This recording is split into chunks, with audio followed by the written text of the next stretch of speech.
And I mentioned this yesterday, but soil loss is being one of the major issues we're dealing with, and this is something that in holistic management we're focused on a lot, is creating soil. And that I know restoration agriculture, that's a main focus also. Creating soil, here's the statistic, is that we're losing 70 billion tons of this every year, and that's 10 tons of soil for every half ton of food. It takes approximately a half ton of food to feed somebody for a year. We're losing 10 tons of soil just to feed one person for 1 year. We have to change that, and of course that soil loss leads to all these other issues. We have the opportunity to change that dynamic and make it the most powerfully impactful. What is holistic management? It does come back to starting with the heart, like I was talking about yesterday, starting with quality of life. Just flat out yes. Yes, it's a decision-making framework for any kind of decision. You don't have to own land to use holistic management. They just do happen to have practices for if you do own land that are very Smuts, who wrote this book, Holism and Evolution, in 1923. It was deeply influential on Alan Savory. So that's where he kind of took this first principle from.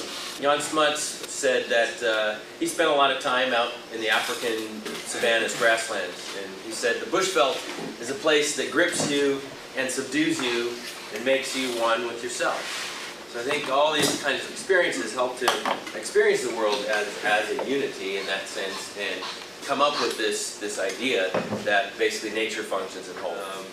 So there's 4 key insights in holistic management. We talked about this one yesterday, just the idea that nature functions in wholes. These are insights that Alan sort of developed over the years. He was a wildlife biologist. He worked in national parks in Rhodesia.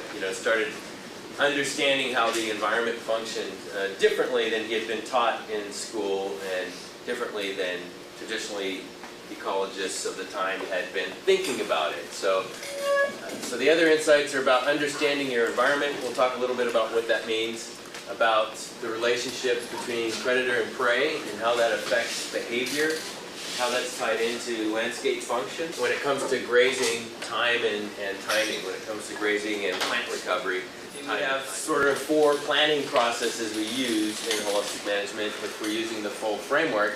All of them, of course, are important because everything we're doing in holistic management, we're aiming to engage that entire whole, which includes not just the ecological, not just the social, but also the financial. Like, we have to have all of those things functioning well in the long term to have a sustainable type of a system, right?